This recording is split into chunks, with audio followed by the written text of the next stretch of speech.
Subscribe कीजिए हमारे YouTube channel नाते रजा को और बेल आइकन को प्रेस कीजिए जिससे आपको हर रोज न्यू वीडियो की नोटिफिकेशन सब्सक्राइब। खुदा की इज्जत की कसम, हजरत साबिर कलियर का मकाम क्या है। अल्लाह अकबर।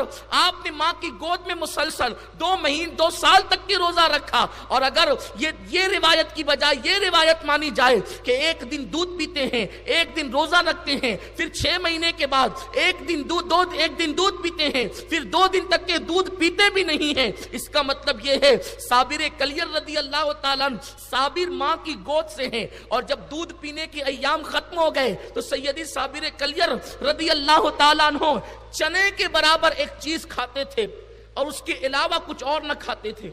यानी खाने पीने से तबीयत पहले ही से जो है वो दूर थी। और सूफिया फरमाते हैं कि जो जितना भूखा रहेगा उसके पेट में अल्लाह का उतना नूर नाजिल होगा।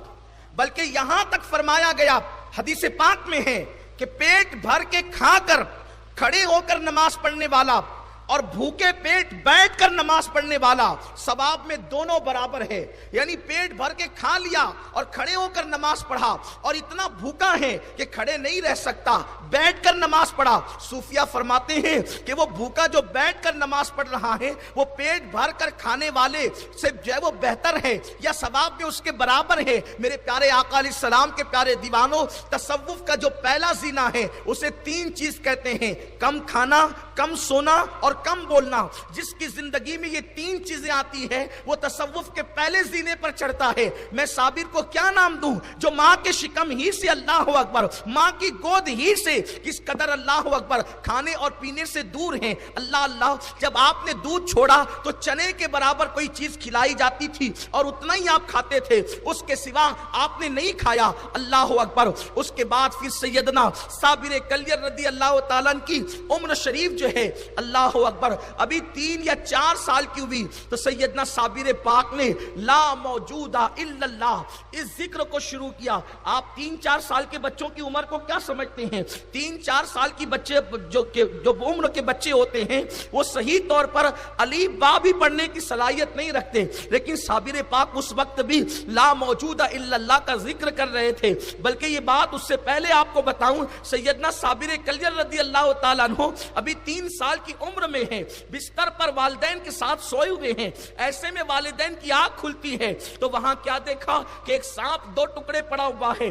वालिद ने कहा साबिर पाक की वालदा से, क्योंकि साबिर पाक की जो वालदा थी वो हजरत सैयदना बाबा फरीदुद्दीन गंज शकर की हमशीरा की बहन थी और रसूलुल्लाह सल्लल्लाहु अलैहि वसल्लम के फरमान पर हजरत काजी जमालुद्दीन सुलेमान ने, जो बाबा फरीद मसूद गंज शकर के वालिद हैं, उन्होंने हजरत बाबा फरीद को खत लिखा कि फरीद मेरे ख्वाब में अल्लाह के रसूल तशरीफ लाए और इरशाद फरमाया कि अब्दुल रहीम अब्दुल सलाम नाम का इस तरीके के हुलिये का एक जवान होगा, वो तेरे दरवाजे से गुजरेगा और उसे रोक लेना और अपनी बेटी का निकाह उसके साथ कर देना। मेरे आका सल्लल्लाहु अलैहि वसल्लम के गुलामों, सैयदना साबिर कलियर की अजमत तो देखो। किसी का रिश्ता माँ बाप तय करते हैं, किसी का रिश्ता बहन भाई तय करते हैं, किसी का रिश्ता दादा दादी तय करते हैं। साबिर पाक के वालिद वो हैं जिनके रिश्ते के हवाले से मुस्तफा जान रहमत ख्वाब में इरशाद फरमा रहे हैं। ये वो जात है सैयदना साबिर कलियर रदी अल्लाह ताला अन्हु की। अल्लाह अकबर। हजरत बाबा फरीद को उन्होंने खत लिखा। मेरे आका अलैहि सलाम के दीवानों, बाबा फरीद की बहन जो है हजरत साबिर पाक के वालिद के निकाह में थी तो साबिर पाक के वालिद ने अपनी अहलिया से कहा ये सांप किसने मारा है? तो उनकी अहलिया ने कहा कि मुझे भी नहीं पता, इसलिए कि मैं सो रही थी। ऐसे में साबिर पाक बोल पड़े, अब्बा जान दरअसल इसको मैंने कत्ल किया है और ये जो सांप कत्ल हुआ है ये सांपों का बादशाह था और मैंने उसको कत्ल किया और दुनिया भर के सारे सांपों से मैंने वादा लिया कि जो मेरी खानदान के साबिर की खानदान के जो लोग हैं आज के बाद ये सांप उनको कभी नहीं डसेंगे और मैंने सांपों के बादशाह को कत्ल कर दिया है। ये शान है बचपन में जिसकी गोद में आलमे शबाब हाले शबाब कुछ ना पूछ। जब बचपने की ये शान है तो साबिर पाक के शबाब का आलम क्या होगा। तो सैयदना साबिर पाक रदी अल्लाह ताला बचपन में ला मौजूदा इल्लल्लाह का जिक्र फरमाते हैं और उसके बाद जब 5 साल की उम्र में सैयदना साबिर पाक पहुंचे, 5 साल की उम्र से लेकर आखिरी दम तक सैयदना साबिर पाक की कभी तहज्जुद फौत नहीं हुई। 5 سال کی عمر سے تہجد کے پابند تھے صابر پاک، اور جب والد بزرگوار کا انتقال ہوا، پردہ فرمایا، آپ کے والد نے سیدنا عبد الرحیم عبد السلام، یہ بات پچھلے سالوں میں آپ سن چکے ہیں، یہ حضرت عبد الرحیم عبد السلام یہ بیٹے ہیں سیدنا عبد الوہاب قادری الجیلانی کے، اور وہ بیٹے سیدنا شیخ عبد القادر جیلانی بڑے پیر دستگیر حضور غوث العظم کے۔ اس کا مطلب یہ ہے کہ حضرت صابر پاک غوث العظم دستگیر کے پوتے کے بیٹے ہیں، یعنی پر پوتے ہیں۔ تو یہ عبد الرحیم عبد السلام رضی اللہ تعالیٰ نے اس وقت پردہ فرمایا جب حضرت سیدنا صابر پاک کی عمر 5 سال کی تھی۔ اللہ اکبر، اس عمر میں جب آپ نے پردہ فرما لیا، صابر پاک نے بستر پہ سونا ہی چھوڑ دیا۔ والد کے وصال کے بعد آپ نے چارپائی پہ سونا چھوڑ دیا، اور آپ کا حال 5 سال کی عمر میں یہ تھا کہ سیدنا صابر پاک ابھی ہرات کی سرزمین پر تھے، کیونکہ آپ کی ولادت ہرات کی سرزمین پہ ہوئی ہے، ہرات کی سرزمین پر آپ کی ولادت ہوئی ہے، اور والد کے انتقال کے پردہ فرمانے کے بعد آپ 5 سال کی عمر سے جنگلوں میں رہتے تھے، اور جنگلوں میں جا کر کے عبادت کرتے تھے، اور حالت یہ تھی کہ 5 سال کی عمر میں آپ پانی سے روزہ شروع کرتے اور پانی پر افطار کرتے، اور جب کبھی بھوک کا غلبہ ہوتا تو گھر آ کر امی سے کہتے، امی کھانے کا انتظام کرو۔ ماں کی بیوگی، کھانے کے لیے کوئی انتظام نہ ہوتا۔ ایک دن تشریف لائے اور آنے کے بعد ماں سے کہا، امی بھوک بہت ستاتی ہے، کھانا دیجئے۔ مشفقہ ماں نے، بیوہ ماں نے ننھے سے شہزادے سے فرمایا، بیٹا انتظار کرو، میں ابھی انتظام کرتی ہوں۔ اور اپنے بچے کا دل بہلانے کے لیے آپ نے ایک ٹھلیا میں پانی ڈالا، ہانڈی میں پانی ڈالا، اور پانی ڈال کر کے چولہا جلایا، اور چولہا جلانے کے بعد ہانڈی کو رکھ دیا۔ کہنے لگی، بیٹے علی احمد انتظار کرو، کھانا تیار ہو رہا ہے۔ آپ انتظار کر لگے، ہانڈی ابلنے لگی۔ اس کے بعد صابر پاک ہانڈی کے قریب پہنچے اور ڈھکن ہٹایا تو مسکراتے ہوئے کہتے، امی چاول تو پک چکے ہیں، اب انتظار کس بات کا ہے؟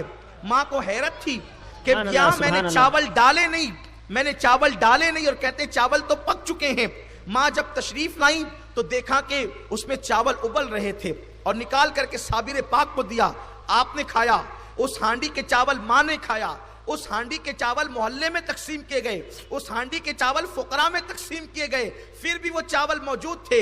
اس دور کے ایک بہت بڑے ولی تشریف لائے تو ان کو وہ چاول پیش کیے گئے، تو انہوں نے فرمایا یہ تو صابر کی برکتیں ہیں، اور ان کو یہ بات نہیں بتائی گئی تھی کہ اس کے اندر چاول موجود ہے، اور چاول موجود تھے اور گھر میں پکائے گئے تھے، یہ بات نہیں بتائی گئی، اور یہ بھی نہیں بتایا گیا کہ پانی ابل رہا تھا اور صابر پاک کی کرامت سے یہ چاول ہو گئے۔ آپ بتائیں یہ کب کی کرامت ہے؟ یہ بچپن کی کرامت ہے میرے آقا صابر پاک رضی اللہ تعالیٰ عنہ کی۔ اور آپ سے میں کیا عرض کروں، اللہ اکبر، یہی بچپنے کی کیفیت ہے، یہی بچپنے کی حالت ہے سیدنا صابر پاک رضی اللہ تعالیٰ عنہ۔ تاریخ میں آتا ہے کہ حضرت پاک رضی اللہ تعالیٰ عنہ کے والد سے وہاں کے لوگ، ہرات کے لوگ کے جو روافظ تھے وہ بہت زیادہ جلتے تھے۔ اس کی وجہ یہ تھی کہ آپ حضرت عبد الوہاب جیلانی کے بیٹے تھے اور وہ حضرت غوث العظم دستگیر کے بیٹے تھے۔ غوث پاک نے رافضیوں کے رد میں جو کتابیں لکھی ہے تو وہ لوگ خاندان قادریہ سے چڑھتے تھے اور ان لوگوں سے حسد کرتے تھے۔ جس دن جو ہے صابر پاک کی ولادت طیبہ ہوئی ہے، اس دن حضرت صابر پاک کی ولادت کی برکت سے جتنے رافضی ہرات کے اس محلے میں رہتے تھے، جو جس محلے میں شاہ عبد الرحیم عبد السلام کا گھر تھا، تو قدرتی طور پر اللہ رب العزت نے ان پر ایسا عذاب ڈالا کہ ادھر صابر پاک کی ولادت ہوئی، اس محلے کے سارے رافضی صابر پاک کی ولادت کی برکت سے یک دم مر گئے، اور صابر پاک کی اس کرامت کو لوگوں نے اپنی ماتھے کی آنکھوں سے دیکھا۔ سیدنا صابر کلیر رضی اللہ تعالیٰ عنہ، یہ شان آپ کی ہے۔